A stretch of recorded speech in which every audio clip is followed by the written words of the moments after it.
All right, everybody, what's going on? Big Matt and Diamond Dean is back in the house. Show number 149, Dean. We can't wait to get this day started. We got a fantastic day coming ahead for all you guys around the nation. August the 7th, it's time to kick it off. SEC buckles up for its first day of practice. We're going to talk about Saban's interviews. A little short, a little negative with the guys, seem a little aggravated. Dean's got a hot list for all the guys coming back around in the county. Coming back for high school this week. We're going to kick that off. We're going to have some high school coaches call in. We're going to have Coach Brian Knapp. We're trying to get that adjusted and have him come in here, and I see him on there now. He's in the back room waiting. We appreciate him. And Coach Kelly's also going to come in too. Guys, the Garden's going to hold a big-time Jamboree. He's going to be hosting Hanley, Etowah, Ohatchee. A bunch of teams going to be playing over there. They will host Sandrock on the 19th for their first home game at Howard Field. We're excited about that. The Warriors will kick off week 0 versus Trion over here Friday night at home. They'll travel to Model the 19th to play them. And the Trojans, Coach Knapp and the guys, they will start off their season race at home versus Douglas in a Jamboree, and they'll host West End on the 19th. And also, I got some 2023 recruiting class stuff that we're going to be breaking down, the top of the rankings and stuff. There's been changes through the week, so we always want to keep you up to date on all that stuff.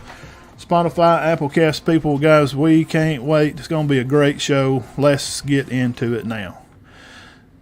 None other, the one and only, the living legend itself, the co-host, the man, the legend. It's Diamond Dean. What's up? How you doing? Autograph session. Yeah, we're doing that after the show. We'll be at Big E Groceries. For all you local people, you know exactly. No, it's still there, Big E. Big E Groceries. Y'all know exactly where it's at. Right there by Jack's.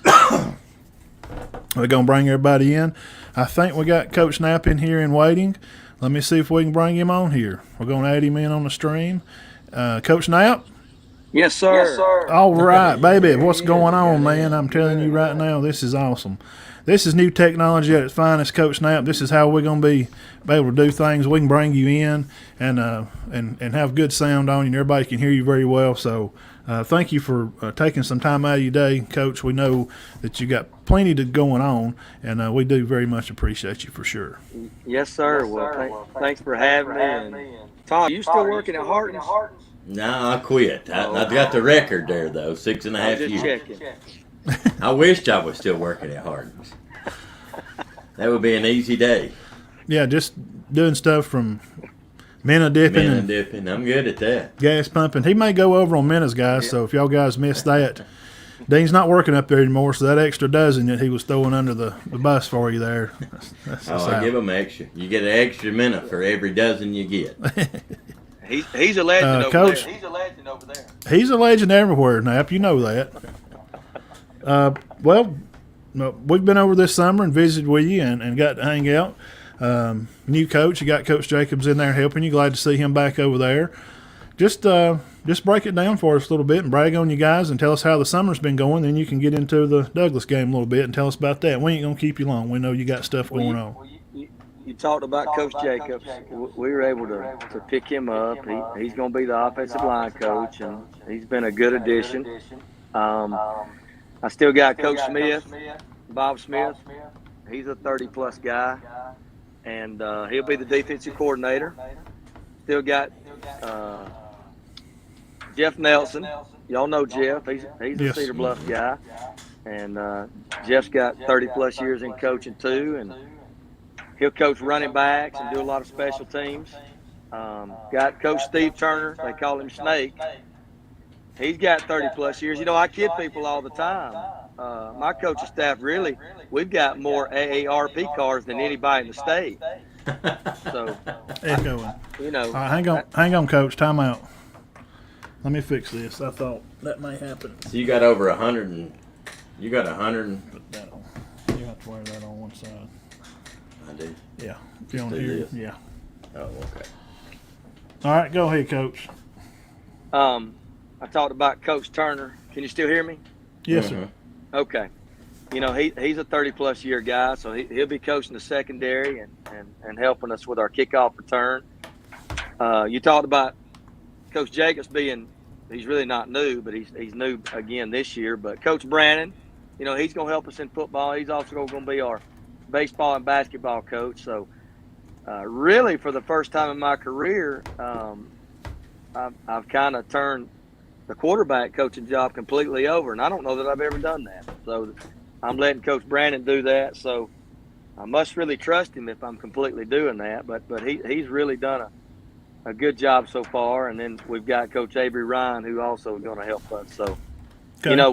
we lost 3 coaches, and we were able to fill them back, and so we've hit the ground running. All right. And I know this summer you guys have made a lot of strides and stuff in the weight room, and I might have come over there and made a video that day, and boy, the boys are really getting after it. Well, we approach it that way for a couple of reasons. Number one, we're not going to have a ton of depth. Everybody's got to play both ways every day, always. That's just the way it is. And yes. And we're not going to out-athlete a lot of folks. So we have to put a premium on getting after it in the weight room and being in really good condition. And we hope that the good Lord will take care of us on the injury end. If that takes place, we got a chance to achieve our goals this year. Yeah, that's what a lot of people don't realize. Playing 1A football, small town, rural Alabama or Georgia, well, I don't guess Georgia's really got a lot of small rural teams, but, guys have to play both ways pretty much all night. So you just have to be in shape and just try to out fourth quarter everybody. That's true. You have to, and that's just part of it. That's the 1A world that we live in. Well, Coach, who's some returning starters you've got coming back? I mean, just name a few of them. You won't have to name every one of them. I think you got to talk about, obviously, Briley Mitchell. Briley has started. I tease people all the time since what, about the first grade, Todd? Maybe second grade. Yeah. He's been a beast for a long time, and so it really starts with him on both sides of the ball. We're going to play him in the middle on defense at middle linebacker, and I'm going to put him in different spots at the point of attack on offense. So, he's the man that really makes it go. And then, of course, you got to talk about big Keelan Higgins. We're looking for big things out of him. He had a really good year last year, and so we hope to improve on his performance from this past year. Absolutely. I think you got to talk about Kyler Bradley. I think Kyler probably doesn't get talked about enough. I agree. I told Todd him last night. He is one of the most versatile young men that I've ever coached, whether it be playing slot, taking a snap, blocking down, making a tackle, returning a punt. I mean, it's really remarkable. And his attitude is always great. It's always yes, sir, no, sir. He is a true team player. So we're looking for big things out of him. As far as another senior that I feel like really need to talk about is Bailey Glasgow. Bailey's made great strides in the past few years in the weight room, and he's now coming into his body, and he'll be somebody that we really have to run behind and rely on. And of course, he'll play linebacker on defense. I want to talk about David Glenn. Of course, we all know Big David Glenn. I want to talk about Little David Glenn. David, 2 years ago, David had not played a lot of football in his life, and he decided to play, and he has grown and developed and started at center for us last year. Didn't skip a beat and was really a pleasant surprise. And he's gotten bigger and stronger, and we're going to put him in different spots. So I've been real pleased with him. And you also have to bring up Seth Lee. Seth Lee's been here a long time, and he'll be a secondary guy and a receiver guy, and also can play running back. Yeah, and he punts. And you also need to talk about Tanner Eads. Tanner Eads has been around a long time and got a lot of experience at quarterback, and he could play some receiver and also in the secondary some. So, those guys really come to mind. Okay, well, Coach, thank you on that. We were going to talk about some of those guys later. Yeah. Okay. But, I knew you had some others, 7 or 8. Sure. You lost a lot, but I knew you had some coming back, Well, this team is going to look different. The last 2 years, it's definitely been get in a power set and ground and pound, and here we come and stop us. We don't have as many running backs, so I've had to adjust the way I look at things. Now we're still going to pound on it, but we've got to find ways to get Kyler and Seth and other people the ball in space to complement, Keelan and Briley because we just don't have a ton of depth at running back. Yes, sir. Yeah.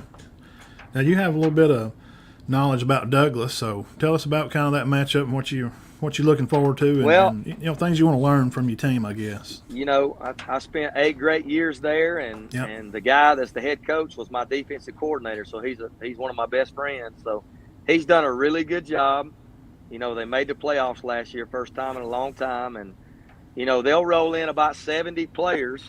Wow. And so really? We're gonna have our 25. So it'll be a really good test for our players, and this is no knock on anybody else on our schedule, but I told our guys, if we can hold our own against Douglas will be the best team on our schedule, in my opinion. Just from a physical standpoint. You said they're going to dress 60 players. Yeah. I don't know anybody around here that's going to dress. We'd be lucky to dress 30 around here. So it'll be a good test for us, and the things we want. This is really both of our spring practice, because we didn't do spring practice. We opted to start early, so this is really the spring practice right before the season is really what it is. And you want to get it on film. You want to stay healthy. That way, because look, your biggest improvement, it never fails. Your biggest improvement always comes from your first, whoever you line up against first, to that second game.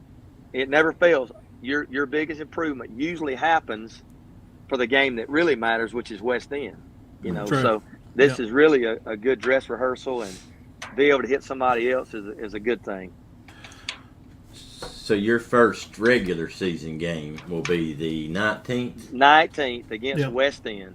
Okay, and is that a home game? Yes. That is a home game. Okay. And now and then after that, go ahead. They put together good teams. I mean, West End's, they're going to dress. I'm sure they'll dress 40 kids up there. They will. They're a 2A school, and they have some tradition up there, and their coach has done a really good job.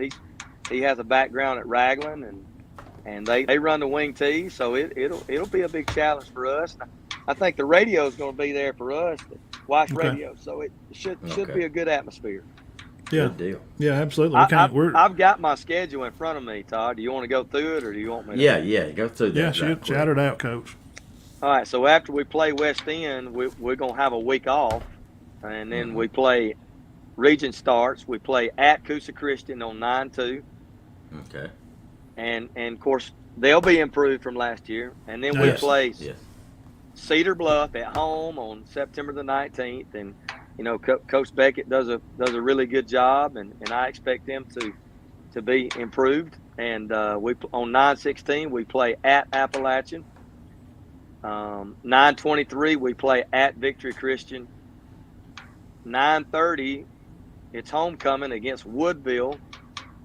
And then we're off again on October the 7th. And then October the 14th is Decatur Heritage at home. Mm-hmm. October the 21st is Valley Head at home. And October the 28th is the final regular season game is at Talladega County Central. Yeah. Yeah, that travel to TCC's that's going to be a nice little drive. It is. Yes, it is. Well, Coach, we thank you for coming by and just shooting the breeze with us. Yes, sir. We wanted to intro you, and because y'all are going to kind of kick it off this week. Coach Michael Short, shout out from him. He said that you do a great job up there. Shout out from him. I appreciate that, and if I could be half as good as Coach Short, I got a chance to be pretty good. He was an outstanding football coach down in Cleveland County.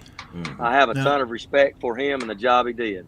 Him and John Holder, they'll be lighting up on Friday nights. They're going to have a show they're going to do on Facebook, just as John has always done a great job. That Pigskin Roundup for years and years that we watched.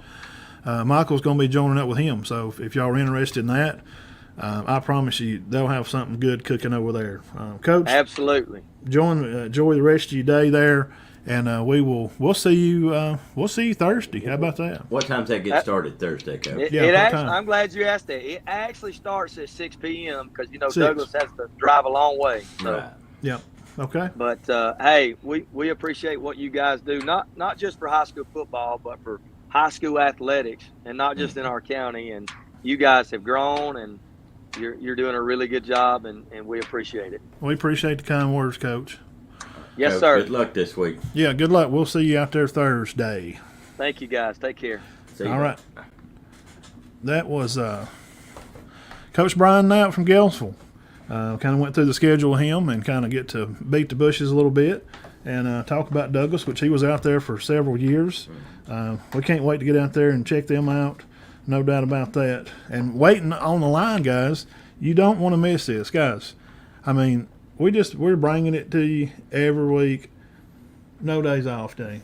We got two coaches on here live. We got Coach Kelly waiting in the back room as we speak right now. I think Coach Kelly can hear us. I can see him all tuned up there and ready to go. Let's bring in Coach Kelly.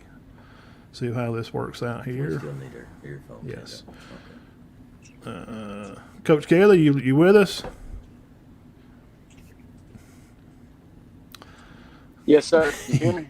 All right. Yes, sir. We hear you great. You hear me? Yes, sir. I got you. You hear us? It's so spotty on the. Yeah, I can hear you. I'm in the field, so I'm not sure. Oh, hey, you gonna get bad service out there in the field house. It ain't gonna pick you up out there. It's gonna kick in and out because they ain't no. We tried to do interviews out there. It's bad. Anywhere if you can get, it don't matter where you at. You go. You could be in your truck out there if you don't do that. That's fine. I'll tell you what. I'll walk to the truck. Yeah. Okay. I'll walk to the truck. Okay. How about that? Yes, sir. Yeah. Well, we ain't no hurry, brother. This is all on you. Jenna, how Amos?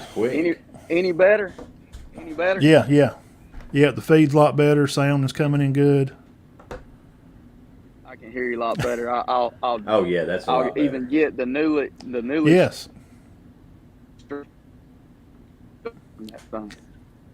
It looks really, really good. Now, I've been out there quite a bit this summer and got to hang out with you guys and got to see the guys work out and all the things that's been going on out there.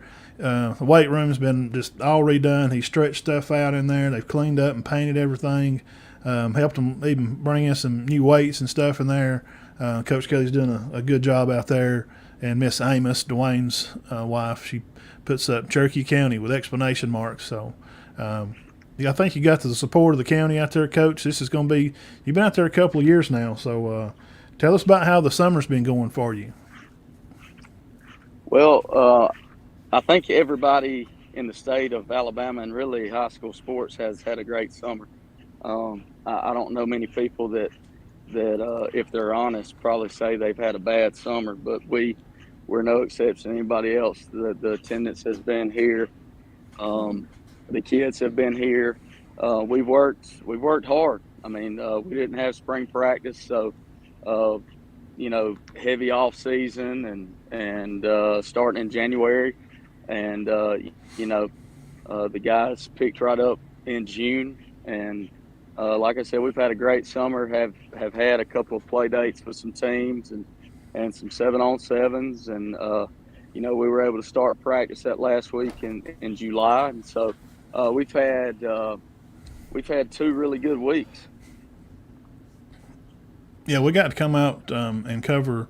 Was it Albertville? Albertville. Yeah, yes, Albertville came out there and played you guys in a little 7-on-7 stuff, and we got to come out and take some pictures and share. To get the kids, I got to make sure I get all their pictures so they can have all new profile pictures for their Instagrams and stuff. I love doing that, and I really enjoy coming out there and getting to hang out. I appreciate you for always letting me come out there and hang out. Hey, this week, I mean, Coach, this is it. I mean, you're coming in, and tomorrow's a new day, and this week you're really going to get to play football. Tell us about that. Yeah, we're excited. It's been a long time since we've been able to line up against somebody other than ourselves, and Trion's definitely they're a big physical team. They gave us a good tail whipping last year, and they came out and hit us right in the mouth. I think our guys were a little confused as to who they were, and so they introduced us to the Trion Bulldogs real early on, and I think we needed that. I think in our minds we thought we were one thing and forgot to execute, forgot to play the game the right way, and we were much better after we left Trion than when we were there before. And so, we're looking forward to it Friday. They're a good football team. They had a great year last year. I think they finished the year like 11-2, 10-2, something like that. They had a great year. Lost 10-2, made it, yeah. and they were, the last game they played was a really, really close game down in South Georgia. They do a great job. There's a lot of familiar guys. The defensive coordinator was my defensive coordinator when I was in high school, and Coach Patrick does a great job. I mean, they year one he came in there, they had really never been a spread team. And he's got those kids out. He's got them bought in. He does a tremendous job. They're going to give you a lot of looks. They're going to give you a lot of formation. And the best thing they're going to do is they're going to hit you right in the mouth. And you better be ready for it. And so that's kind of what we've preached to our guys is you're going to get a test, right here this Friday at Warrior Stadium. And like I said, we put a lot of work in this summer. But, trying – they're going to give us a tremendous test because, like I said, they're a really good football team. I'm sure they've, like everybody else, they've had a great summer. They lost a lot in their senior class, but they're I promise you, they're going to come down here. The city of Trion's going to travel, and they're going to run out that tunnel and come out here and try to hit us right in the mouth. Now, Coach, tell me if I'm wrong. Then this is just a preseason game, right? Yeah, it won't count against you or for you, right? Right. It's a scrimmage game. It'll be special teams won't be live. Right. It'll be 2 or 3 varsity quarters, and we'll get some experience for our young guys who have had a really good summer as well. We had a little inter squad scrimmage this past Friday, and I was really pleased with the young guys. I mean, they executed better than I thought they were with the limited reps that they've had. But like I said, we've had a really good summer, and I know that they're ready for these Friday nights at Warrior Stadium. It's turned into a real special place for this community and for the players, and they take pride in it. And it being my 4th year here, these seniors are my first freshman class that I've seen since they've 8th grade all the way through, and they've had tremendous growth in those guys, and so I know they're looking forward to it, and everything's excited, and so we're ready to roll. Yeah. Now tell us about some of these seniors. They're a lot of those kids I've known. They're been close to me that I've coached with them or against them with their parents, and just being involved in baseball and Pee Wee football in the county. From Cade to Malachi. He played summer ball with us. He stayed the night with us for nights and nights, and we went up to Decatur and played baseball. So I know a lot of these kids really close, and I think I may be wrong just being around out there. And you can answer this, Coach. I think a lot of that success that you was, talking about the Friday, these inter-squad things that you do, it seems to me just being around out there, you got a really good senior class. They're good leaders, and not just seniors in particular, but the older guys. I'll speak about Connor too. I know he's not a senior. Feels like he is, but they really hold the young guys accountable. I can tell in the weight room, they push each other. They encourage each other, and you can tell that there's it just feels really close out there. I ain't saying that this class is any better than other ones that's come through, but it just really feels different out there this year. That's just me, and that's just my take on it. Well, they do. They do a great job. Kay, Malachi, Jack, Chestnut, Demarius, Meatball. They're special to me because I've had them the longest. And not to say that I'm a veteran in the coaching world because I've still got a long way to go, but my coaching career kind of took off really, really fast just because when I first started in 2009, I was only like a young assistant for like a year, and then I started getting opportunities that I wasn't sure if I was ready to be offensive coordinator or not, but the opportunity was on the table. So I kind of took it and ran with it. And just every year it seemed like I was in a position to take a promotion or next step or just something else. And so having said that, I was never in a place very long, and there was a lot of moving and.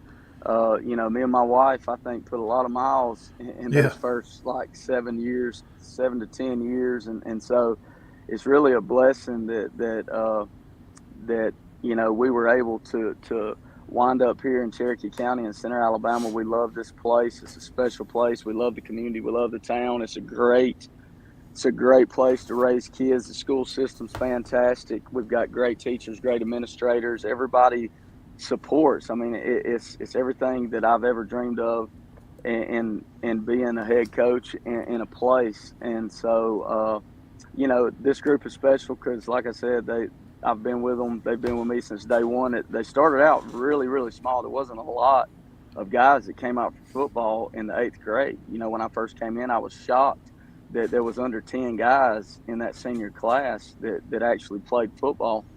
And we got a few more out, and so they're right at 10, and all the classes underneath them are bigger, but they definitely had set the tone. And you talk about whole accountability and stuff in the weight room and on the field. I mean, they learned how we do things at an early age from the time on. So it is, once they know how to go about business, once they know what the expectations are. They're good kids. They know what's expected. They come to work, whether it's in the weight room, on the field, and they know if we're not getting it done, it's time to kick ourselves in the rear end and stop making excuses and start making plays. And whether it's dealing with the heat or whatnot, like I said, We've been out here a long time, not having spring, but it also created us to get a little camp in. So we had football camp last week and was able to go a lot of days of practices in the heat, whether it be in the mornings and the afternoons. And so anyway, like Malachi, Jack, Cade, Meatball, Chestnut. I don't want to forget anybody. You got Connor Wilson. He actually is a senior. I think you mentioned him being on it. He is a senior. And it probably, because he was playing varsity baseball as an 8th grader. I know. Yeah, I forget. That was when I first got here, and I remember going to watch us play baseball, and I was like, well, I know everybody out here, but I ain't got a clue who the first baseman is. He's got to be a senior something. He was 8th grader at the time. And so anyway, he come out as a sophomore, and he's been here ever since. He's, like I said, we've got a lot of guys returning. I was talking to John Hoare last week. I think we're returning eight on offense, 7 guys on defense. Not as many going both ways, but we do have a few. And, right now you can never get in good enough shape because once, game time gets here, it's a whole different level. But having said that, they've pushed themselves. They've gotten stronger even though we've been in the summer. And, like I said, they're looking forward to Friday. Yeah, we're looking forward to it too. Coach, let me ask you a question. I hadn't asked many coaches this, but this is a pretty big grind from the time you started practice, which was the 25th, right? 25th in July, yeah. But we do it a little bit different. So, the first day we're able to start and bring out balls in the summer. I always give my guys 2 weeks off. So we graduated on the 25th. The next week was a bank week. Kind of a dead week. The weight room is open. They can come in and bank days, and then we start the next Monday. And so how we do it, we'll go in the weight room first, and then we'll hit what we call field work, which is basically a practice in shorts and helmets, and get some offense and defensive work, and then wrap it up with conditioning at the end. And so technically, if you count those days of practice, because we're getting a lot of good work in. We've been doing this a long time. Well, you got to be on your A game until November, pretty much. I'm talking about every day. Does that? How do you approach that mentally? You wake up July the 25th, and you're like, man, from now till. And I know you do a lot in the off season, but July 25th starts with the practices. and you just got to be at your best on a daily basis till November. How do you approach that mentally? Because some men, you know, that takes a toll on them, but it doesn't seem like it takes a toll on you. So I'm just asking how you approach that mentally. Well, I mean, it is a grind, and it's long. And one thing you got to do is judge your kids and make sure they're still locked into it, and you know, not necessarily getting burned out or anything. And you know, it does. But you know, our kids are so fun to be around, and we really have a good time with them. And it really is more or less like being a family.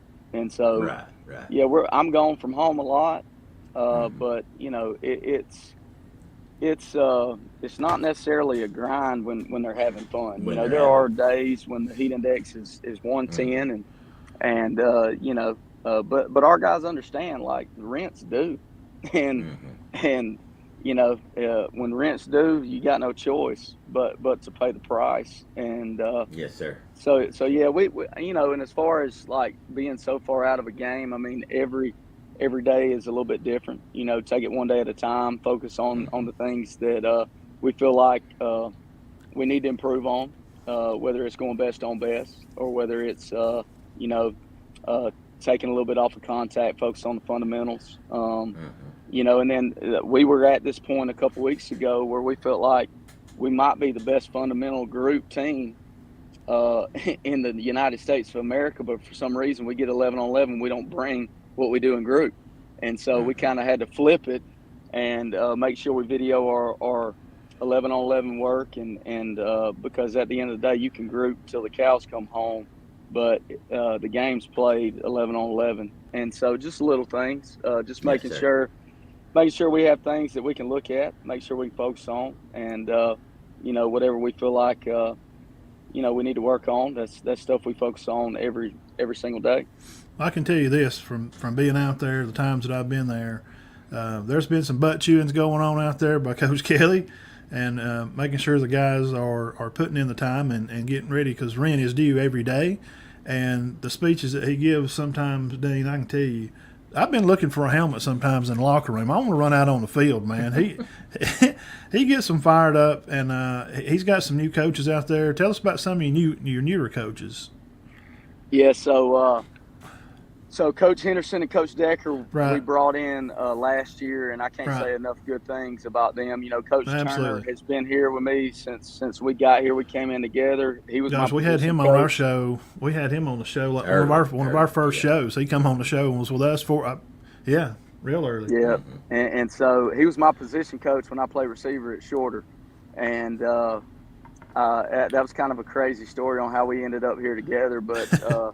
We've got a great coaching staff. I mean, they are you know, I can't say enough. We started off small, but you know, in numbers, but we were able to get Coach Britt Chandler back here. He was here 2 years ago, and he's from Pepperell, and he went back to Pepperell.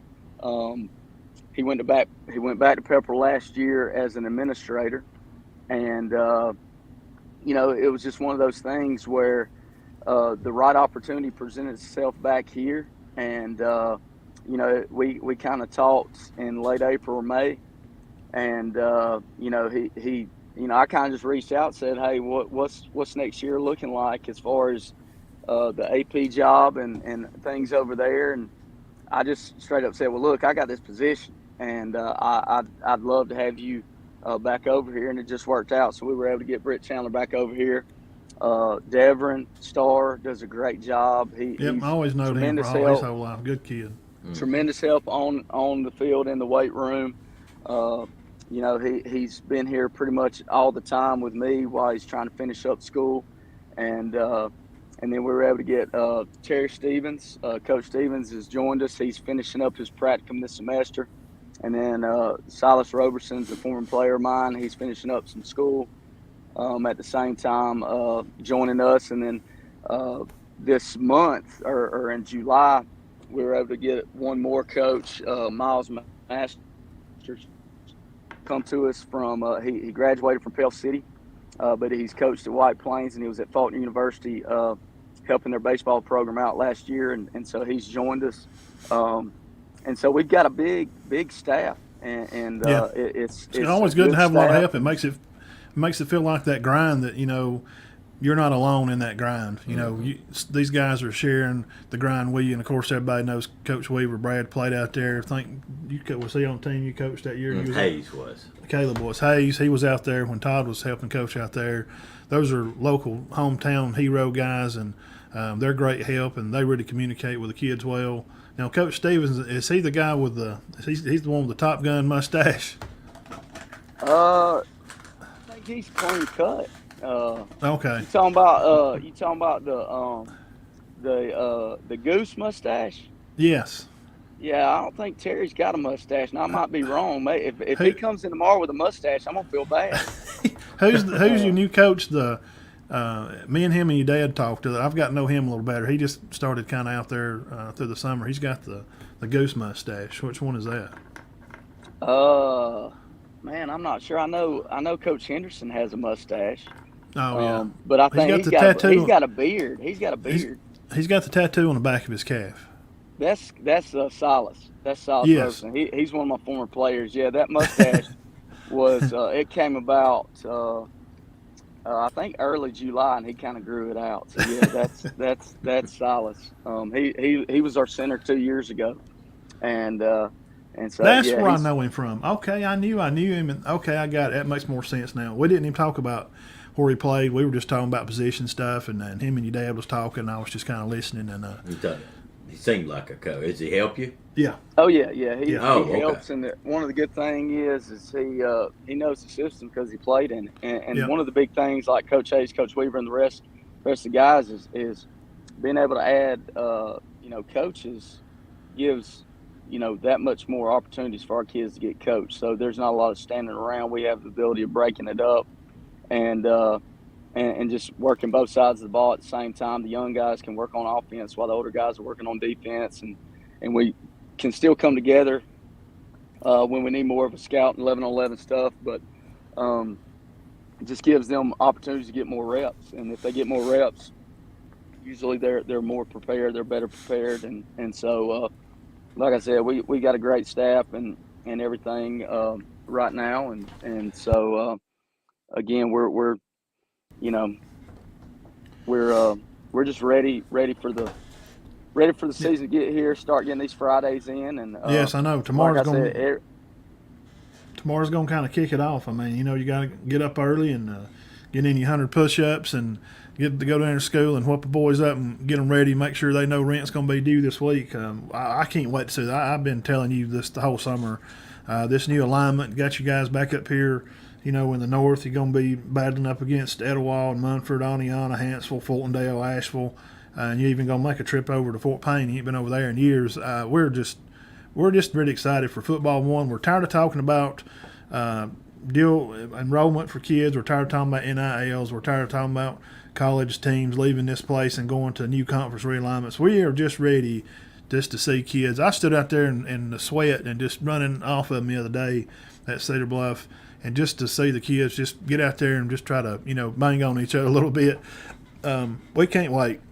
It's been a great summer, and again, I appreciate you letting me come out there and hang out. I have a good time, and I know a lot of the kids I've known for a long time, so I'm trying to get to know, some of these new ones. Let's see, who's some of the new kids? The Woods kid, I've kind of met him, got to know him a little bit. The receiver. Yes, and Keshawn, got to know him better. And, of course, Caleb, he's always around goofing off, and I like aggravating him. And you got a lot of strong guys over there. And I ain't going to say who because we'll keep it a secret, but there was a young man the other day, guys. I don't know how much he squatted, but he put a bunch on there, and it was 500 and something, and then he did it, and then he added more weight. And I'm going to leave it a secret for Trion so they can find out who he is. Yeah, he's ready, and he's not even a senior. Well, I know that I'll tell you this. Those Steel 45s weigh 45 pounds in Trion, Georgia, too. So I know they're throwing around some weight over there as well. It's kind of already kicked off because we was over in Model this past Friday watching their scrimmage. Yeah. They scrimmaged Sonoraville out of Calhoun, and I met my sister because her my brother-in-law is a band director at Sonoraville, so Okay. it worked out because our official season is at Model week Yes. 0 on the 19th. So Right. we scrimmaged Friday morning, and then we went over there that evening and watched Model scrimmage, and they're a good football team. They've got some athletes, and while I was there, I got to hang out with my family at Sonoraville, and then realized that my wife's family, she's got a niece in Model's band, and Oh. so walking up and walking by, I saw my other brother-in-law. It was just like, hold up now, and so anyway, Can you get them to scout for you? Yeah, you need to see if you can get some info from them. See if they'll send you a little something. Too busy with the concession stand because his daughter's in the band, and so but anyway, it'll be a kind of a family fair going over there on the 19th because I didn't realize I had family over there. Yep. So anyway, it'll be Is it'll Jeff be good. Honeycutt their coach? He is, and Jeff. Okay. Me and Jeff go back because my dad when he was the head coach of Seartown, my senior year, he hired Jeff fresh out of college, and Jeff coached me. He was the DB coach my senior year, Oh, okay. and so I was able to play for him for 1 year before I went off to college. And Coach Honeycutt is a great coach. His dad is legend. Yeah. Legend. Stadium's named after him at Pepperell. We grew up big rivals, Seartown and Pepperell. That was like Yeah. our big one. We couldn't stand. That was a different type of black and gold, and we could not stand. Like if we went over there, I think we had to run every time that dragon started puffing smoke, and so that was our whole thing. They got a to good make sure program. that they do, and so anyway, Jeff, yeah, he does a great job. He's a great coach. They're going to be prepared to play, and but right now we're just focused on trying and Yeah. getting lined up against them, and hopefully having a good scrimmage and kicking the season off. All right, Coach. Don't let us hold you up. Now, me and Coach, we live in the same area over here. Coach Weaver, Coach Hayes, we're all kind of right here together. We pass each other on the road and wave, and it's a it's a 4A school over here for you people dropping by on YouTube and stuff that's kind of new to the area and don't know much about where we're at. It is a 4A school over here, and it's a pretty big school, but it really don't feel like it. I mean, I see the guys out at Sonic over there drinking ices, and I holler at them and aggravate them. And everybody kind of lives right here, and we see each other around the stores. Or Coach Kelly's down here at the church, playing basketball, with his kids. I mean, you just it's just it's a good community. We're glad you're over here, and I know all the parents are. We can't wait to get the season kicked off. Trying, and the game's gonna kick at 7, just normal time. Yeah, so we kicked off.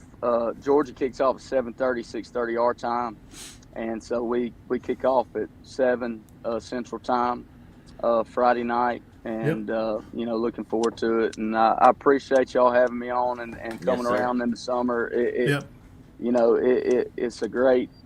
Y'all do a great job of promoting the programs in the county and everywhere, and it just adds to the excitement. It adds to the excitement of the kids, and y'all have done a great thing and continue to grow. And like I said, we appreciate it, and the kids do too. And I appreciate you having me on.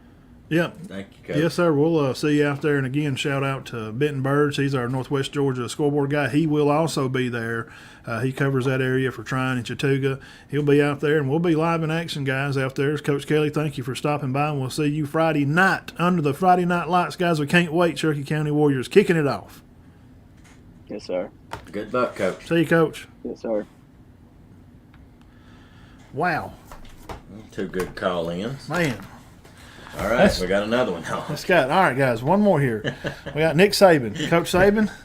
Kirby Smart. Nick Saban. Saban and Jimbo. We having Saban and Jimbo. We're going to hash it out right here on the Matt and Todd Show live. Well, we would get 10 million views. We're going to make it happen one day. But for real, though, about other coaches, honestly, and you don't know about this, Coach Gray from Faulkner, we've been in touch with him. Rob Gray. For a while, and he wants to stay in touch with the guys up here in the area because they like to recruit this area. Yeah. Jermaine Harris, Xander.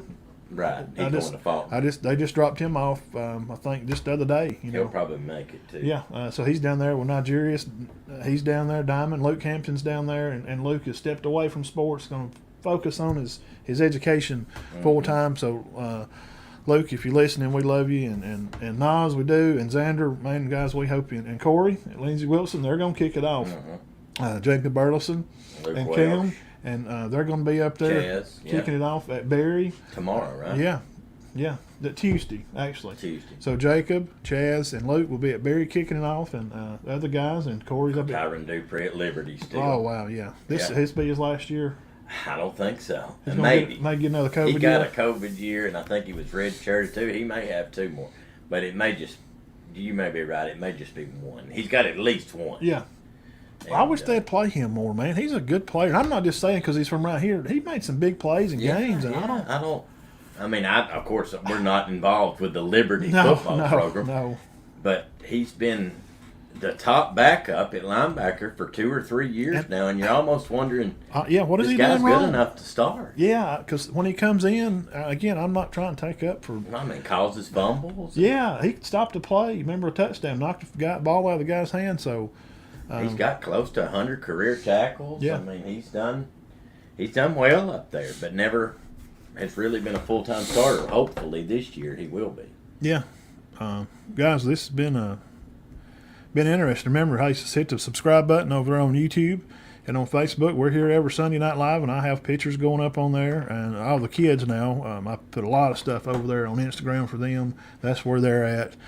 For all of them that stop by and watching, we appreciate all you guys from up on the mountain, down here to town, to way over to Gaylesville, and out in the woods at Spring Garden, and Cedar Bluff over on the lake. And we don't want to leave nobody out in the center here in town. And it's good to have both those coaches on. Had a good Real time. quick, before we get back into football, locally, Jesse Hutchins competed, 10-year-old from Cedar Bluff, competed in the drive, chip, and putt state championship for 10-year-olds, and finished 4th. Yeah. Finished first in chip. First in chip. And in the state. 4th, and So congrats to him. That's big deal. Absolutely. Let's swap gears, and we'll take just a little 1-minute break here, and we'll be right back. And we're going. Dean's got some stuff from around the county, and I got like 3 pages of stuff for if you want to know about practice for SEC football, what happened around some teams from Arkansas, LSU, Auburn, Georgia, Alabama. I got a few recruiting things, and who's the hot quarterback? Who's this guy I'm talking about? You've seen it on the thumbnail out there. Maybe him, maybe somebody else. So, and I got the top 10 DBs too. Yeah, for the nation. For the nation, not the guys. We got so much stuff to do. We just gonna grab us a drink of water real quick and clear our minds and our heads. Y'all hang around, and we'll be right back. Okay, just hang around just for just a second, and we'll get it kicked.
All right, guys, back at it live in action. We appreciate you guys again for stopping by here on the Matt and Todd Show.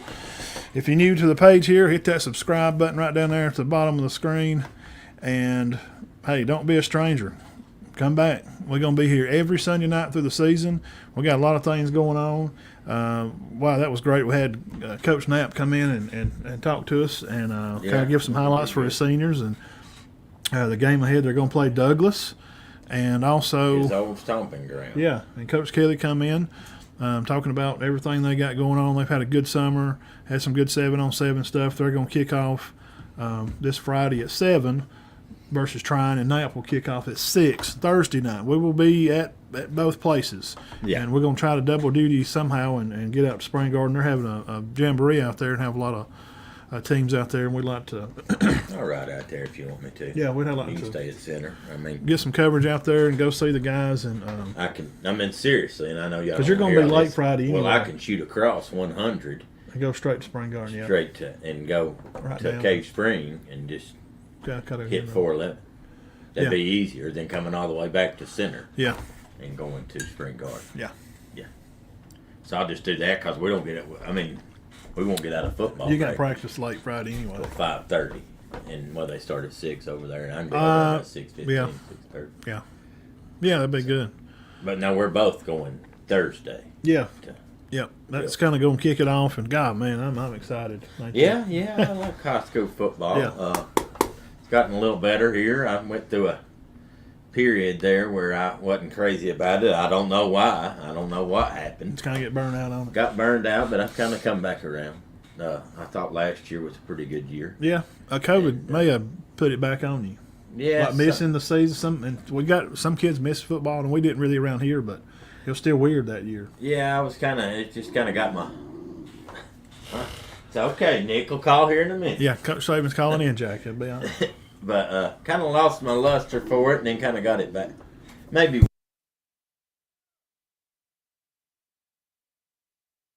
what we're doing, too, probably helped. Well, doing what we're doing, we're digging in and getting info. I got a lot of stuff, so Dean's got some stuff too. Nation's top D-backs coming back for the season.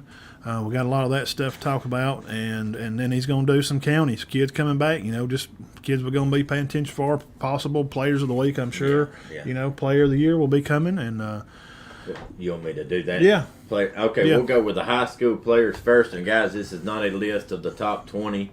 These are just impact players. I picked 4 from each school.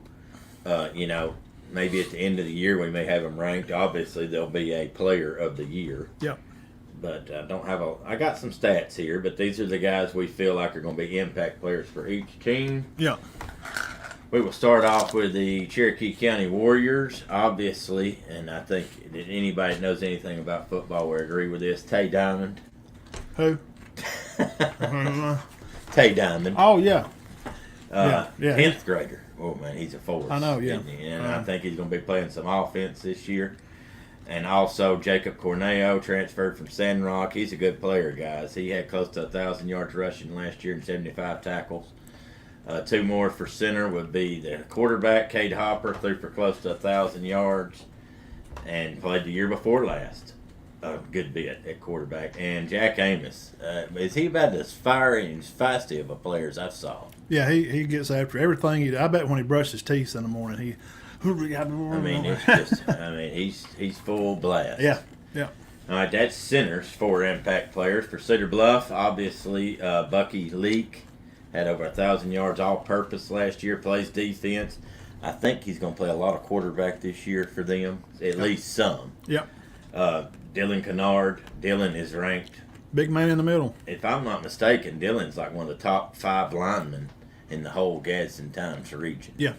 Area. Yeah. That they cover. Yeah. He started 4 years, plays both ways. He's fiery too. You don't want to mess with one of his teammates. He's always the talking head on the team. He during at practice he's encouraging the players and get them fired up. And 2 other impact players for the Tigers is Cade Browning, second leading receiver last year, second in tackles behind Preston Burt. He's going to be their running back this year. Yeah, he'll run the ball some. And Cade's a very good player, and also Hagen Stallings. Hagen come back at linebacker, and he'll be sided with Cade. With Cade, yeah. On defense. Yeah. I think he finished third or fourth on the team in tackle. Starts on the line. We saw a great improvement with Hagen. Yeah, over he really. the course of the year. He hadn't played. Some of the kids have played a lot of pee wee football or and stuff like that. Man, last year he just really took off. He took off. Him and Cade both. Absolutely, yeah. And they played the year before, but now last year they just really come into their own. The workout, they're both big time workout guys. Hang on. All right, next team we got is Spring Garden. They've had 4 great years, and I expect them to keep it going. Obviously, Chapel Pope, who took over for his brother last year, and when he went down with injury, Chapel had over 1,000 yards of offense. He plays defense. They can do anything. Yep. He's definitely an impact player. Cam Welsh, their kicker, running back. Cam plays defense, catches the ball out of the backfield. And 2 young guys, and these are brothers. It's just a Welsh show. Yeah, we can't wait to see these boys just grow in basketball too. Oh, yeah. I can't. Mark's other boys. John and Jacob. Yeah. I think they're going to be impact players. John at running back, and Jacob along the D line and the O line. I mean, we can't wait. And they're still growing, man. I mean, they're young kids. I mean, I can't wait to see Cam and them. Cam's really feels like that. It's kind of his team to kind of lead this year. He's going to have all-state type numbers and mentions that the papers are going to be talking about him. He's a good kid, and he's a good player, leader of the team. I think Welsh is going to kind of take Floyd's spot. Yeah, right. I think so. Okay, I think so. Look for him to be a force, and also with his brother and cousin. Yep. In Chapel Pope. All right, moving on to Gaylesville. Obviously, Briley Mitchell, one of the top linemen around. Knapp said he was going to use him in different ways this year. Yeah, Gadsden area top 5 also. He's been playing since he was old enough to ride a bicycle. Him and Kennard are 2 of the better linemen. Yeah. Anywhere around. And Briley Mitchell, he'll start both ways. I think Knapp said he's going to be linebacker. He might use him in several positions, but he's been starting since the 8th grade. He might have even started a couple of games in the 7th. There's 2 people I've heard that about in my life. You know who Devlin. one of them was? Yeah, he started both ways. At Cedar Bluff. And Briley did play in some ball games and start them in the 7th grade. Keelan Higgins had over 1,000 yards rushing. He's a force to be dealt with. He's going to have some more talk this year, I think. I think people kind of noticed him last year.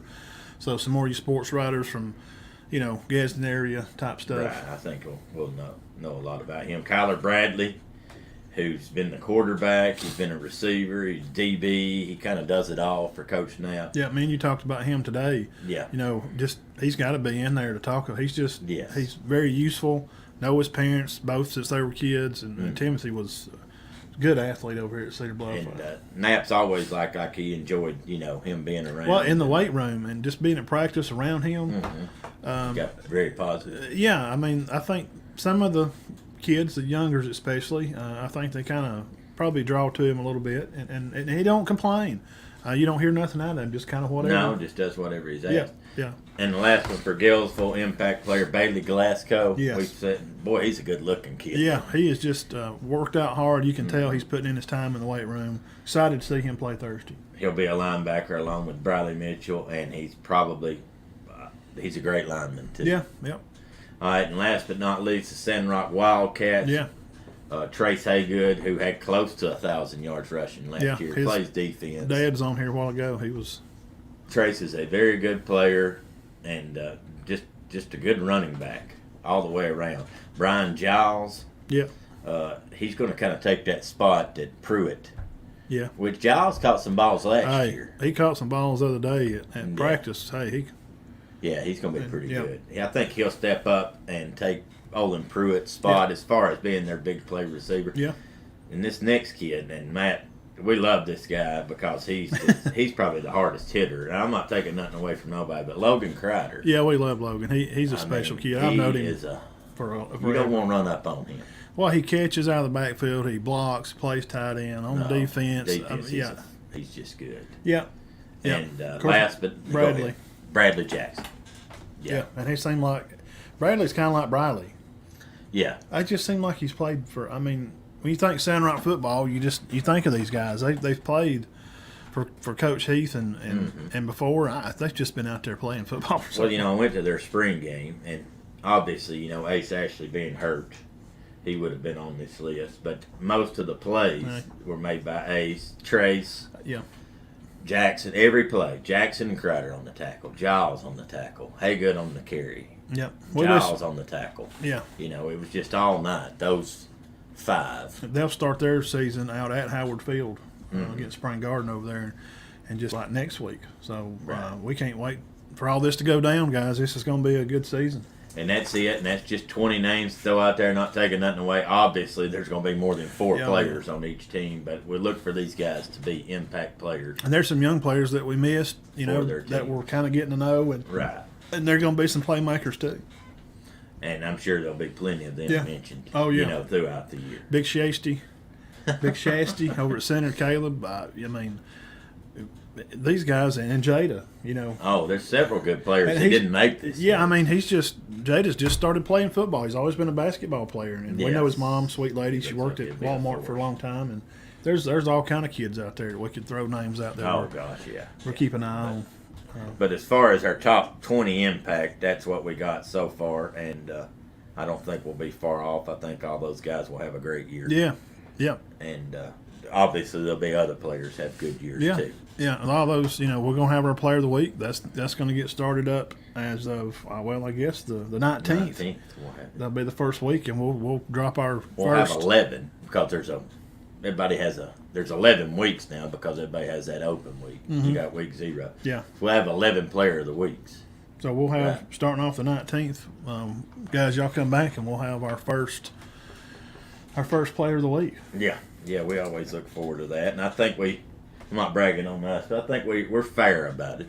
Yeah, we've had to flip coins literally right here, and we wouldn't fight about it, but we would, didn't agree. And we try to spread it around too. Yeah, we won't ever school because there's 10, so there's 5 teams. There's like 10 weeks, so and we're gonna have a Player of the Year, which is usually one of the Players of the Week that's repeated. Like Luke Welch was our first, and then of course Cooper. And everybody's Spring Garden. Argue with either one of those. That we give, they've won you Player of the Year both years in a row. Are you not covering it? Yes, we do. They just did. I mean, Luke Welch and Cooper. If anybody knows ball in the county, these guys go on and play ball at the next level too. Right. And they're good young men, and that matters, and making good grades, and so we can't wait. Oh, yeah, we always enjoy that. We got some cool shirts coming. It's going to be a little different this year. I got some new designs I've got laid out and been through some things. The wife's helped me pick some stuff, and this is going to be a little different this year. Still get the food cards. End of the year thing, we're still working on some ideas. I may have something in my pocket there. We may do something big at the end of the year for all the Players of the Week, bring them all together. I don't know yet. But we got plenty of love and plenty of support. Definitely. I've enjoyed the Player of the Week. I know one time when I was PA announcing somewhere, not at Cedar Bluff, I can't say where, but they advised me not to do a Player of the Game. Okay. Yeah, that could be. But whatever. Yeah. I mean, and they were just trying to have my best interest at heart, but I don't think this. I think this is a good thing. Yeah, and so that's kind of our. Right. We got our coaches in, and we talked about some players and kind of what's coming on this week, guys. It kicks off right here. And before we get into our college bit, without these people here, we can't make it. It's just not possible. The things that we can do as far as shirt material and food to feed and prep the guys. These guys here make this happen. So just hang on to your seats right there and give some love and thanks to these guys I'm about to throw up here on the screen. And go by and check these guys out. You got phone numbers and locations where they're at. CNC Rentals down here in Leesburg opened up a new place. Hunter and his mom, I was there at the ribbon cutting with them. Had a good turnout. He's going to bring a lot of new stuff to the area, from like lifts to Warren winches to weather tech floor mats, any of that stuff that you can think of. They're going to have it down there. They got a big store. Go over and see Miss Tanya in Fort Payne. And, of course, JR and April McKenzie. Huge help, guys. I mean, just anything we could need to try to help the kids, they're always on board to do. We love JR and April at Cherokee Eye Clinic. And then, Scott Lloyd. Mm-hmm. Scott's always been a sponsor with us and tried to, help out and be a part of the county and retired. He enjoys it. Retired DA. And he's over here practicing law over here to do defense attorney stuff, high-class guy. And, of course, Corey. Corey, we can't forget him. He keeps stats, and he's on the sideline over at Gaylesville, and anything to help any kid somehow, some way. Have him stats to a Saturday morning. Yeah. Corey's an impeccable guy and practices law over here in town right over behind Main Street here. Go by there and see them. So just hang on. I throw this together for them. So just hang on for just a second.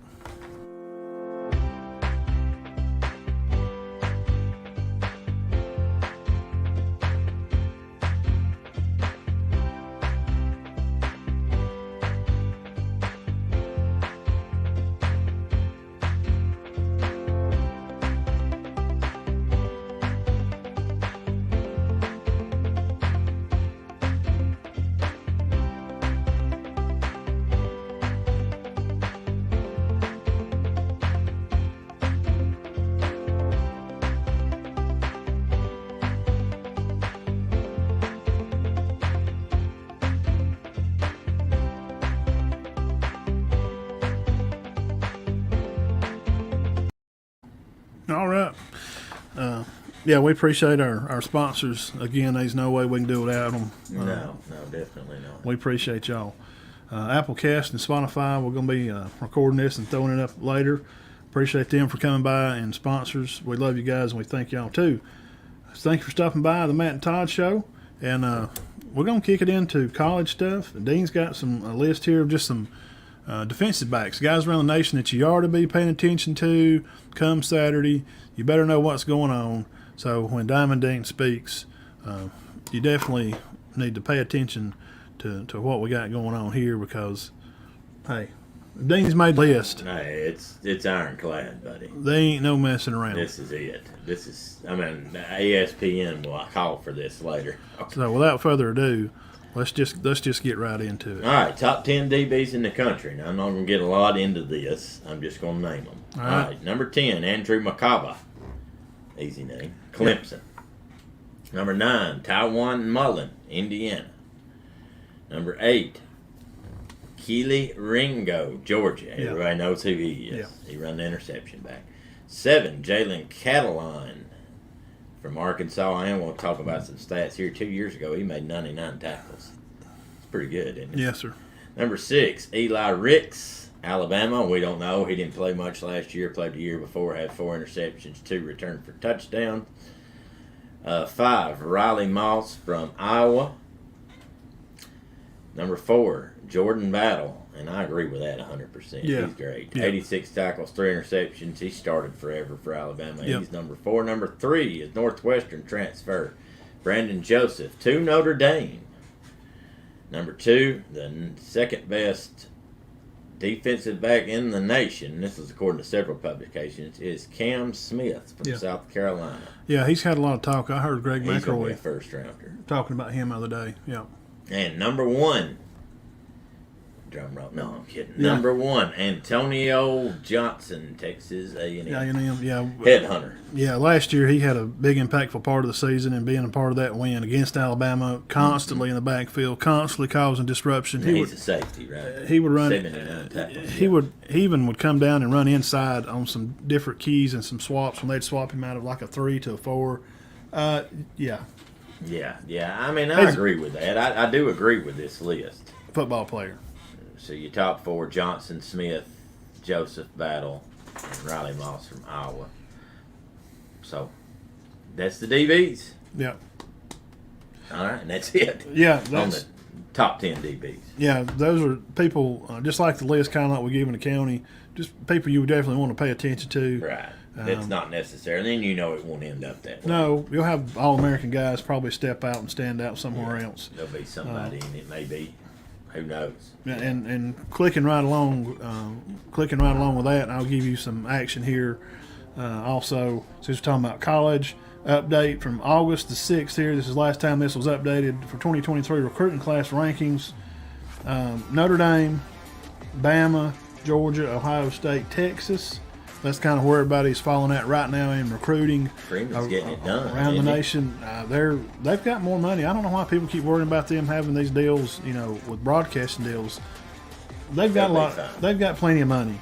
And also on the list, I had to mention these guys too. 10 was LSU, 11 was your Tennessee Vols, 12 was Florida Gators, 14 Arkansas, 34th is A&M, 36 Kentucky, and 63rd spot down there is Auburn. Now, this is not the final. This is talking about kids they're getting now that's going to graduate next year. Coming year. So they'll be graduating. Yes. So in June. These are just schools and kind of the order that it's in right now. I like to stay up to date on that. I like recruiting, and you know how I am about recruiting stuff. I got tons of stuff over here for recruiting. We'll talk about Bruce Sard's top 10 list. I like to go over that. I like Chris Bruce, he's a good one. Just Tim Brando. Oh, this is his top 10. Yeah, Tim Brando Football. throwed one out there the other day. And it's good. It's pretty good. I would have some changed around, but I mean, this guy's been doing it as long as I've been living.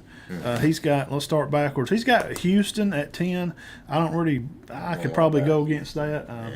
He's got Michigan at 9, Notre Dame at 8. Yeah, I agree. NC State at 7. Don't know about that. Oklahoma at 6. No. And then your top 5, the outside looking in, is the Utah Utes. He's got at 5. And your top 4 playoffs, what he's seeing is 1 Ohio State, 2 Bama, 3 Georgia, 4 Baylor. They must know a lot about Baylor. I know. I keep hearing some shouting. No Clemson in the top 10. Yeah, see, I would have took out Houston, and I'd have had Clemson at 10 at least. I don't agree with NC. Tennessee, maybe. Yeah, they could be in or here Arkansas. somewhere. I don't know. NC State's supposed to be on the rise. Yeah. And I do agree with Michigan and Notre Dame. So we'll just talk about this then, since we both agree that Clemson definitely should be 10, not Houston. Yes. Well, at 7, he's got NC State, and let's think about that conference and who's going to be in that conference. I think Clemson's in that conference. Clemson is in that conference. Miami, North Carolina, Florida State. Is people not paying attention who's recruiting? Because I ain't seen North Carolina State been in the top 20 in recruiting in the past. I don't know when. So they must have a lot of starters back. I don't understand that, and everybody's entitled to their own. That's what we do. We do a show because we love to argue and debate about. Well, I know they got a great linebacker. He was on their list last week. Yeah. Number 3. Yeah. Behind Anderson, the guy from Oregon. What about Miami, though? I don't know. We're going to have to get deeper into the nation. We're mostly SEC, but Cristobal. Yeah, I know Utah's supposed to be good. I definitely agree with that. I got some more info about Utah in just a minute.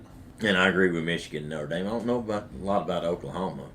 Baylor must be just going to be great. With who they're bringing back, and they're going to have a new quarterback at Oklahoma. He's supposed to be good. And who is he? I got his name over here on the list. So it changes so much. Yeah. It's not a shame to not know who one of these guys. Well, they're constantly moving around and doing stuff. So that's just Tim's. Yeah, I don't. And that's okay. Necessarily agree. Yeah, most of the. We didn't come out with theirs yet. No, we're going to wait till probably toward the end of the month. I don't think NC State and Houston will be in mine. No, they won't be in mine either. But those other 8 probably will. And I don't see how can we even. Well, it's just what we do. But honestly, I don't see why anybody should put out a list that accounts or imagines or amounts to anything until. I don't think there should be a list till 1st of October. I agree, but they're not ever going. Let's play a month. Let's get 3 solid. Then Yeah, let's get 3 solid weeks and just see if Ohio State's just beating the brakes off everybody. Because most people's picking them to be 12-0. Michigan's not going to repeat and beat them and win this, the championship, Big Ten. That's not going to happen. Harbaugh's going to be hunting him a job next year, I think. That's just me. Put that on a hot take out there on Twitter. Big Matt said it. Harbaugh will be hunting a job next year. I see him losing probably 2 games this year. Mm-hmm. Yeah, I would think. They lost a lot. They lost Hutchinson. They lost their other running back. Well, Hutchinson wasn't that good anyway. Yeah. That's another hot take. Mark it down. Put it on Twitter. I don't care. I never thought he was great. Never even knew who he was. If nobody ever said anything about him when they played Georgia, he made no plays. He was no impact at all. 0. Now, quarterbacks. Who's who in the quarterback land talk? Let's go to about 3 or 4 of these guys. Levis. He's the highest rated quarterback in the conference, is he not? Now, According to NFL Scout. beside numbers wise, Rogers is going to be the guy because of that offense they run Yes, at Will Mississippi Rogers, State. yeah. Just because he eats his bananas whole, they don't peel him. Who? Levis? Yeah. Wow, he just eats them. Yeah. Kind of like I do shrimp. Well, I think everybody does shrimp. No, I'm talking about I don't even peel it. I just eat it. Eat the plastic part, the shell. Yeah.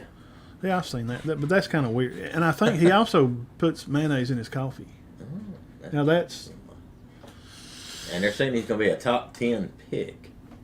2,800 yards, 24 touchdowns, 13 picks, 375 yards rushing. The guy's got wheels. In big games, though, this year, this is my hot take. Will Levis, you have to shine in these big games this year because of the schedule approaching. They're going to be off and away traveling to some big games. They got a tough schedule. They have to shine these big games. They cannot go down there and win 8 or 9 games again this year. He's going to have to step up. This is his second year of full start. So last year was his first year of full start. It's time to Levis, wow. It's time to go. He's definitely the sleeper in the conference. It's time to go. You know what I'm saying? And moving on there, of course, Hooker over at Tennessee. Oh, wow. 3,000 yards, 31 touchdowns, 3 picks. There was no doubt he's a good runner. 3 picks? Yeah. Woo. Oh, he's loved now. Hayden Hooker is the greatest thing that's happened to Tennessee in a while. Accurate. Yeah. Rusher. 620 on the ground. He can read a defense. Last year we seen that. We've seen him pull the ball down. When safeties run out, they'll turn and they turn that shoulder and drop and bail out. And if the linebackers spill out on a play to run coverage for wheels, he'll take the ball down. He's going to get you first down. Oh, he can hurt you. I mean, he hit Alabama. Bad. Bad. Yeah. Now, I'm not picking Tennessee to beat Alabama, so hold your whistle, britches, there. Just a second. That's another hot You better take. not go to sleep on him. Will Anderson's going to have plenty to do when they play floppy top. So, of course, C.J. Stroud. Oh, he's great. I've got into some more study with him this week. C.J. has been a real role model to a lot of kids, and I didn't know this. I just read about this. I got into a little rabbit hole about him. He threw 4,400 yards, 44 touchdowns, 6 picks. It's 91.6 QBR. I mean, he's the caliber quarterback that you want running your program. And what I did find out, he said that God called him to be a leader, and that's what he does. He works with a lot of kids in elementary schools and travels. He is from Ranch Cucamonga, played at the high school out there in California.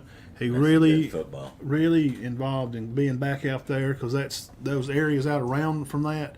It's a high-risk neighborhood. You can look it up.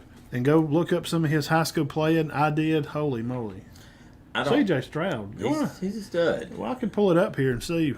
I mean, he started from day one.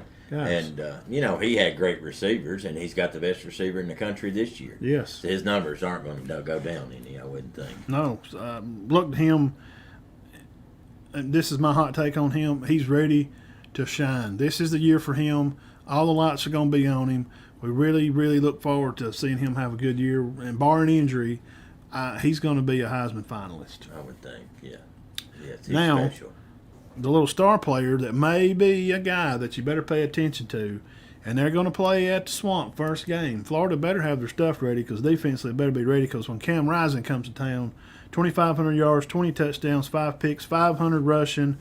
Davey O'Brien preseason award. He's already been put out there for that. Pac-12 champs last year. Pro Football Network's top star right now as an analyst has put him out there. They lost Ohio State last year, guys, 48-45. The game could have went either way. I went back and watched it. I went back and watched some highlights of it. If it hadn't been for Jigba, they probably wouldn't have. That's exactly right. He caught 15 passes. Yeah. They finished. That's my hot take on that. They finished flat, so I'm sure they're pumped up and they're ready to get back at it. They're going to roll into SEC land. But guys, we're talking about rolling in the Swamp, the place that Spurrier built. Hey, they were good last year. The place Spurrier won a Heisman. And Napier's new coach, got some recruits coming in. They've had a little trouble, had some commits get away and get up north. Now they may be coming back. I've read some stuff on Twitter. Go there and find me at Big Matt 1977. Always sharing a ton of stuff for Prime Time Sports Network in affiliation with them. We love doing this and covering this kind of stuff. Cam Rising. Yes, sir. We already know about Stroud, Hooker, Levis. This is a guy. Put a little I check didn't know by a him. lot about him. He's a good kid, really smart, come from a good background. He lived about 100 miles up the road. So traveling back and forth has been a little different for him because he's kind of transferred into being a little different environment for Utah. And Utah is a little different place. If you've ever been out there, I have. It's beautiful. Culture-wise, religiously, people are different than they are here. That's all I'm going to say. I've been out there. Mostly Mormon, is it not? You just have to make a trip yourself and just kind of see for kind of what you think about it. So, hey. Not knocking them. No. If Pro Football Network has got him as a top star. I'm looking for them. I mean, I'll go on and tell you, I've not come out with my top 10 yet, but they're going to be at least in the top 6. Yes. Yeah, I like them probably about 5. I'll just go ahead and tell you. Yeah. I don't see that changing. And I'm going and tell you mine. It's going to be Alabama, Georgia, Ohio State, probably Clemson, and Utah. Yeah, but probably Utah and then Baylor behind them or Oklahoma. We're going to have to put Baylor in there somewhere. Everybody. See, I don't know. Maybe I'm missing something because Bryles, he's the head honcho out there. Art Bryles, didn't he take that? I don't know who they're. Let me see who Baylor's head coach is. Their head coach out there, he's took over the reign. I think he took over last year. Did he take back? Let's see.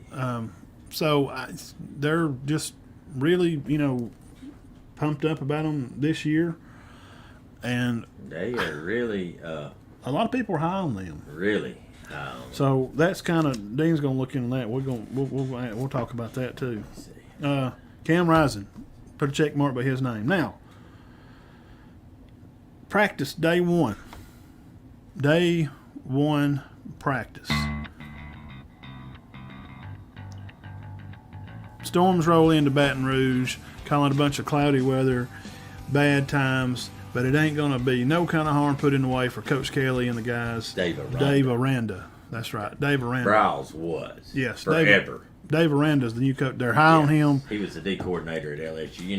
I'll be honest with you, and if y'all want to get down on me, you can. But I don't know a lot about Baylor. I just know that a guy that Coach Beckett coached plays there. Yes.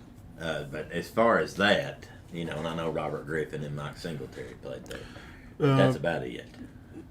Storms roll into Baton Rouge while Kelly takes the Tigers indoors, Dean. Mm-hmm. Really looking forward to seeing how Coach Kelly, how's he going to roll this team out this year? What kind of practice guy is he? What does he do?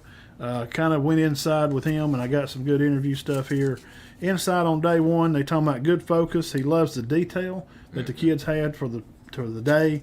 They like to play a lot of press play. He likes to go real fast, especially when they get down inside the 20. Mm-hmm. He really likes to press them in ones-on-ones, just as Coach O. He likes to do the same thing. Day 6, they'll turn it up a little bit. They'll go into 3rd and long situations. This is how he runs his practices. Bradford's out as running back. I'm not sure the whole detail on that. I don't know a lot about LSU, to be honest. Bradford is out at running back. Say some more on them. And the whole Ohio State transfer Banks, he was practicing with LSU this week. I'm excited about him coaching there. Yeah, I am too. I want to I see. think he'll do well. I think so too. I don't see him doing bad. He's never done bad anywhere. No, Cincinnati was great. That's why they offered him a job at Notre Dame. I mean, they offered him. Well there. The NFL tried to snag him up. Remember? Yeah.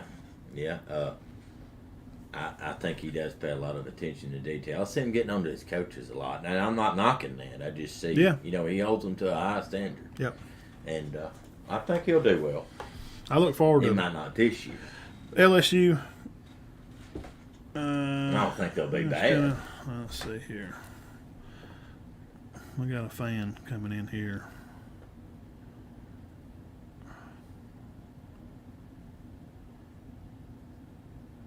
Dwayne.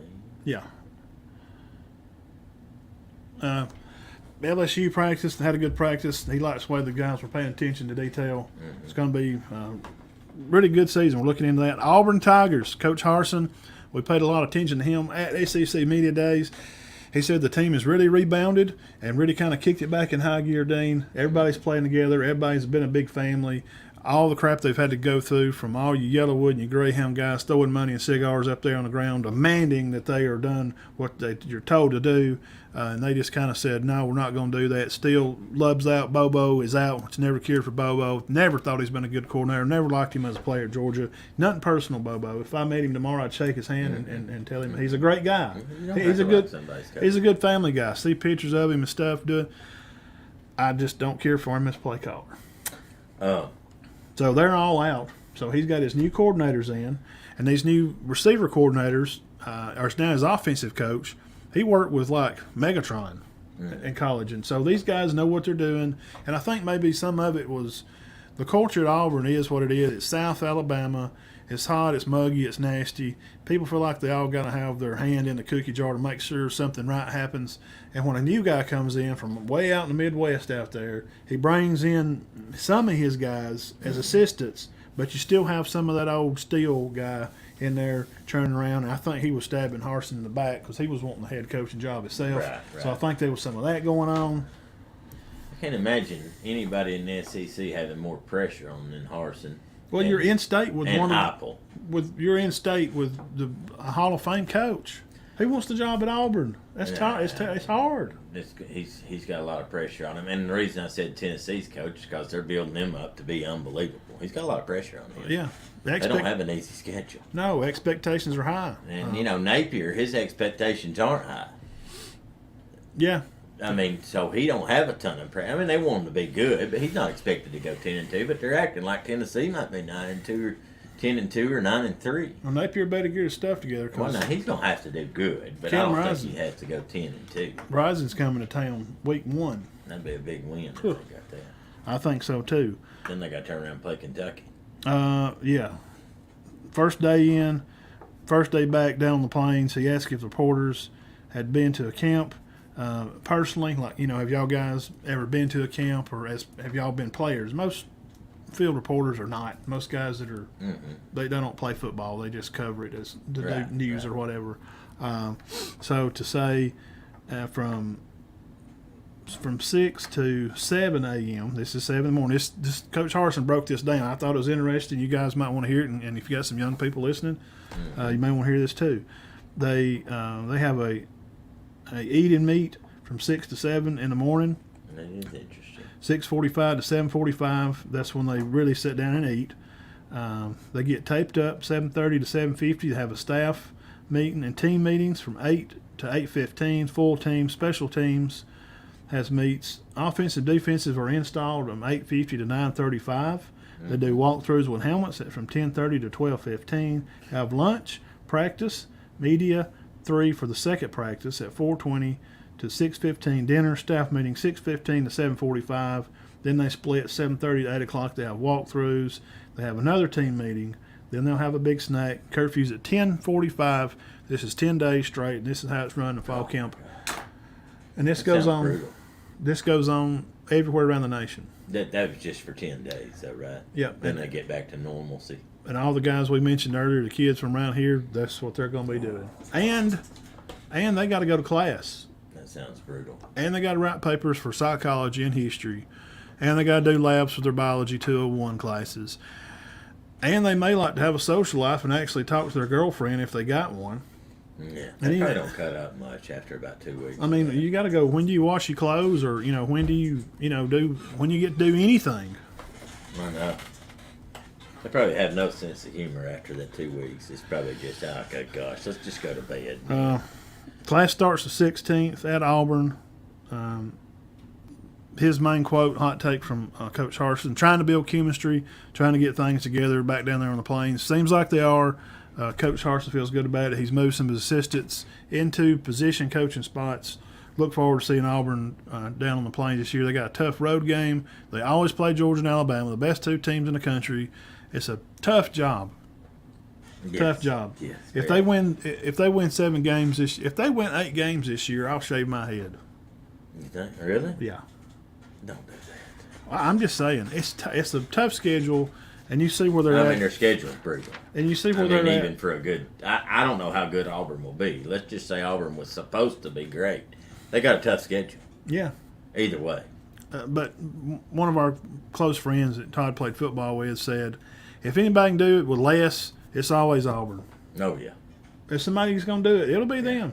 Yeah, he did. I forgot who that was. Yeah. Who was that? So, you know. Somebody did say, they said, it would be all right. I believe it was Tim Grace. He's Yeah. like, Auburn, it don't matter. They'll probably do good anyway. So Yeah, well, they'll get kicked into class here in just about 9 days. I don't know why their boosters and stuff don't see that, though. If They're- our local heating and air guy can see that he does more with less, you know, why can't they? I mean, they'll run him off if he don't do well. I know. He's going to have to win 8 games, I think, And to stay around. that schedule's brutal. He's going. I mean, he plays Georgia, Alabama, A&M, LSU, Arkansas, Ole Miss, Mississippi State, Oregon, and you're supposed to go 8-4. Well, and they're recruiting. They hadn't recruited well. They got a whole new class of coaches in. They got a new quarterback. Finley got arrested. He got arrested for eluding the police. It was an attempt to elude. He's on campus. It's not a big deal. I read a statement from his lawyer. Misunderstanding. It's going to be took care of in public court. It's not a big deal. But I still think you pizza roll Calzada just better. I think Calzada's better. He's just better. You know, Finley can come in, I'm sure, in situations and add to it. So we'll see how that goes. We've got an insider, one of our crew, old crew, that thinks Calzada's amazing. And they're going by the Alabama game, but they said that's the potential of this guy. Yeah. And now he didn't really play well outside of that game, though. No, that's why everybody, and this is what you can't get a lot of people that are fans of other teams to admit. If you could just be a connoisseur of football the way we are, we enjoy teams up here, Alabama and Georgia and Auburn here, and we cover the SEC. Bama gets everybody's best shot. I think that was his best game last year. Everybody plays Bama harder than they play anybody else. I mean, it's just the way it is. I mean, who don't want to beat Nick Saban? And back in the day, who didn't want to beat Barry Bryant? It's just how it is. Moving on, speaking of Alabama, Thursday the 4th, it was a terrible, terrible, humid day, and they had a lot of bad weather come through on these days. All these days, everybody started practice. The first day had some heavy rain on the practice field down in T-Town. Coach Saban is ready for the guys to, hot take is, invest in themselves. Invest in yourself. Quote from the day, we have 9 back on O and defense. We were young. This is the hot take we're talking about to begin the show off. Dean, tell me what you think about Feinbaum's spiel on that. I don't think Saban really meant it. He just said, like, hey, I didn't feel like we were a very experienced team last year. I know we did well, and I'm proud of them, but it was kind of a rebuilding year, and Feinbaum kind of took that as him saying, well, we didn't win it because we were inexperienced. That was taken out of context. I think they didn't win it because there was players out hurt. Yeah, but they got better as the year went on. They're 5-star athletes. I don't think he meant it as an excuse. Well, I did this on another podcast or something. I ask other fans of other teams, take your best corner and take your 2 best receivers and an outside back. Take them all out of the game and go win a national championship. Who can do that? See, he's never said anything about that. No. He just said it was a rebuilding year. If Georgia would have matched and they would have went down the list, as say, far okay, as their standards. if Kirby and Nick sat down at halftime and said, all right, Nick, who you got out? Okay, and we're going to take out the same. Okay, you want receiver 2, both? Oh, God, both. He's out. Sorry. Linebacker, corner. Oh, you're going to have like 5 guys. All right, Coach Kirby goes to his staff and says, we're setting these 5 guys. Now let's go here and match it up and see what happens. Well, I just think Saban made a statement. I don't think he was making an excuse for why they didn't win it. Feinbaum kind of took that as, hey, he's making excuses. Yeah, I don't either. And I put out on Twitter, guys, nobody picked. You can go back to our show right here on YouTube. You can see where we're at. We had Oklahoma playing Georgia for the national championship. We didn't have Bama even win the conference last year. No. We knew what the heck. It was young. We knew it. Brooks and Dalcourt come back. They are practicing. And let's see. Having all his coaches back. Yep, that's another good point. That's a hot take. Having all your coaches back at Alabama, that's definitely a good thing. Good gracious, man. First time in a while. Yeah, that's a big thing. Latu is missing camp. He had some kind of small injury. Not sure what's going on there. We hope he gets better soon. More diversity in the run game to help the offensive line. Now they got several running backs. We're going to see how Gibbs does this year. He was number 5 in my top 5 takes that I put over He was a preseason All-American according to the Sporting Yeah. News. Over on Twitter, go find me at Big Matt 1977. And well, not as a running back, as a all-purpose. Yeah. He was 5 on my list. Now, of course, I love Henderson, those guys, and Johnson. Henderson and Johnson. Yeah. The They're going to be preseason All-Americans. And Young was in Jigba and Addison were the receivers. And I did not agree with this, but you can't call the Sporting News. Bowers was not. He was second-team tight end. The cat from Notre Dame was first-team. I disagree. No, Bowers. I've not seen a better tight end. No, we're talking about like Gronk type. He's going to play a long time in the NFL, barring injury. He's great. Yeah. He's absolutely He is great. Can't wait How to see many yards him. can he gain after the catch? I mean, most tight ends can't do that. Yeah, he just makes moves. He just keeps his feet moving. So that talking about Georgia, the returning champs, coach is a little worried about their depth. He said we're not here to cry, but we're here to solve problems. We don't talk about creating the problems in your own deal. He said we make our own box and we create our own destiny in what we do. 19 early enrollees, most in the nation. Have 4 new assistants: McClendon wide receiver, Sendell's O-line, Uzo for outside linebackers. Goes in hard names again. Brown at defensive backs. Brown. We get reps with our quarterbacks. Bennett, he's okay. He's a great game managing guy. Thank God they had a great defense that helped him win that championship, and he done his job. Yeah. He was Greg McElroy 1.0. Kirby took the Bama team that beat Texas and rolled it out, and in the printer machine, I'm doing my old typey, Miss Judy, when she was in the office running copies, or your mom. They run out that copy. They played the best defense in the country, and a guy that was just good enough and he was smart and could control the game. Put a guy out there at receiver that can make a play. Win a nice championship. Yeah. He's asking to make some throws late. It's 09 2.1. I mean, is it not 2009 Bama 2.0? I mean, go back and watch it and compare and tell me I'm crazy. That's okay. Vandergrift, boy, I really like him. Oh, he's good. Beck, he's a good guy too. And this Stockton kid. Boy, I had a coach tell me the other day that he beat them by himself in their high school football. Now, he's from Darlington. No. Yes. Raven County. Yeah. Played at private school. Yeah. Darlington Light School. They won the private No, Georgia. that was Vandergrift. Vandergrift won Yes. the private. Yes, private. The private school championship. Stockton played at Raven. Yes. But just ridiculous stats. 3,200 yards passing, 10,000 in his career, rushed for a couple of times, and just ridiculous stuff. We can't wait to see how that's going. We all assume Bennett's going to get the nod. I mean, he did get him a ring and get to smoke a cigar. But everybody talks about Vandergrift. I'm telling you, I like him. He's that. If I got to pick on list, I said back in the season, I don't know why there's a big talk about quarterback. Why don't you just play Vandergrift? Just go ahead and burn that bridge, take the first year lumps, and play Vandergrift. Kirby was also excited about 14 more practice days this fall.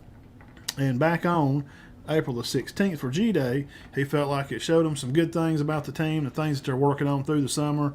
Wide receiver Meeks gets called out for wearing his undershirt not tucked in by reporters that I watched that were there at practice. Kirby crawled him up one side. Really? Pretty much just nearly run him off. Can't get you undershirt. You can't do anything right. I mean, we do all the little stuff right. Tuck your shirt in. But I'm sure the reporters just see that and they run with it. Me and we've been on the field and there's something else. He may be, I would think, giving him lip in the weight room, or who knows what's going on. There was at some point, and I know something like that happened around here a few years back, and there was some underlying issues. Yeah. And that wasn't it. Now, most people don't. You just see at the game, you think, oh, wow. He said Paul looks the part at running back. So we're definitely excited about them and see what Georgia's going to bring back. Are they going to repeat as national champions, Dean? I don't think so. No, lost too many. We look for Kirby Smart may be the best coach ever if he can win, losing all them. If Ohio State can put it all together, and they can score 40 on Bama when they play in the playoffs, or how that rolls out, that's what I'm going to say. And we can't miss out the last guy, Dean's favorite coach out at Pig Suey. No, Tillman. No, Pittman. Yeah. Tillman. Day one of practice, cornerback Hudson Clark looking really good. Coaches were bragging on him. I like him. He was a big star. He had 3 picks versus Ole Miss 2 years ago. He's a pick machine. The guys really bragging on him at practice. Jefferson says he got me at practice today laughingly. The defensive leader and safety Jalen Cataloon praises Clark, said that this guy can read the defense. He's a real team leader. They enjoy him. He's a big part of what they do. Catalan's going to be good. You know, he made that preseason All-American list. And he's praising Clark for how good a practice he had. You know, Coach Pittman's just a good old ball coach guy, and he's from out there in the Midwest, and he's having a good time. And Kentucky, watched some of their stuff. Coach Stoops talking about what they were doing. He didn't want to take questions about who was injured and who's not. Coach Stoops just come on to say at Kentucky that they're really enjoying the season right now. They're ready to get started. You know how it is. Like Coach Kelly and Coach Knapp, we're tired of hitting each other. We're ready to go out. We're ready to have a good time. G-Max on the quarterback list. This is what Greg McElroy had to say. Now, we're not going to count Young, Stroud, and Williams. USC, Ohio State, Bama. Armstrong at Virginia. Got to look out for Hartman at Wake Forest. I agree. Check. You know, they averaged about 500 yards a game last year, Wake Forest. That's why you hit the subscribe Wake button. Forest, baby. We're going Wake Forest. We all Wake Forest right now, ain't we? And this guy here, Levy at North Carolina State, G-Mac maybe likes that's him. why they're putting him in the top 10. Now, this guy here, I liked last year. I talked about him a lot, and they didn't get a lot of love because he got hurt and went out. Van Dyke at Miami. Really look forward to see him play. Rogers had 86,312 passing yards on the pirate ship at Mississippi State. He's got more yards than the Atlanta landscaping crew, don't he? Gabriel at Oklahoma. Okay. Likes how he plays. Dylan, yeah. He does have some wheels to him. He can move around. He's not just a pocket guy. I look forward to seeing him. And, of course, KJ at Arkansas with Coach Pittman. He's tearing it up at practice. They said he had some kind of couple of deep passes. He's having a good time out there.